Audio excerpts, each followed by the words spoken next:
Last week, as you may have heard, CBS, which happens to have the same parent company as the network this program currently airs on, unceremoniously canceled The Late Show with Stephen Colbert. And, yes, in this case, I'll allow it. Now, obviously, I am certainly not the most objective to comment on this matter. Many of you may or may not know, Stephen and I worked together on this very program. Together from 1999 through 2005. Look how young. Look at that.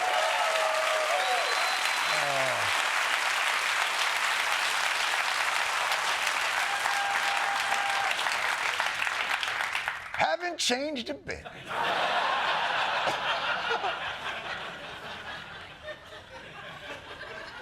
And then Stephen began our sister program, The Colbert Report, also on Comedy Central. A show which, in my mind, if I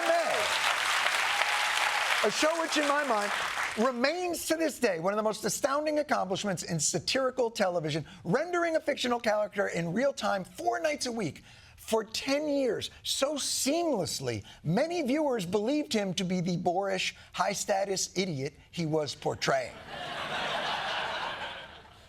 They were heady times, my friends. We were 2 pretty good-sized fish in a reasonably small, basic cable pond.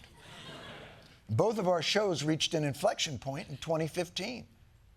Stephen chose to challenge himself by seeing if he could succeed the legendary David Letterman in, quite frankly, a much bigger pond than the one he and I had been swimming in. And I quit. I quit.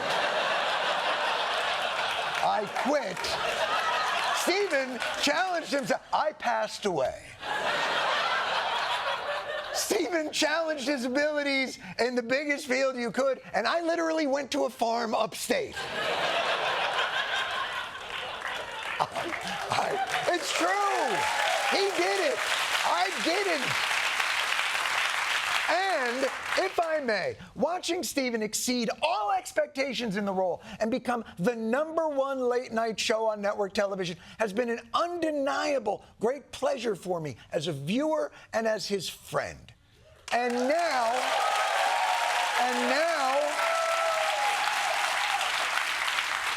Stephen has been canceled for purely financial reasons.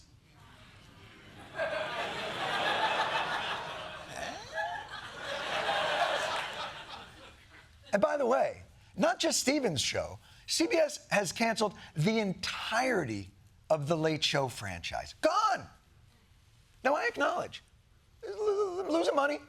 Late night TV is a struggling financial model. We're all basically operating a Blockbuster kiosk inside of a Tower Records.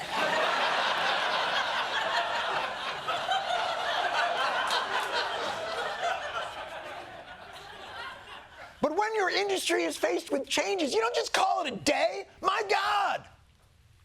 When CDs stopped selling, they didn't just go, oh, well, music, it's been a good run.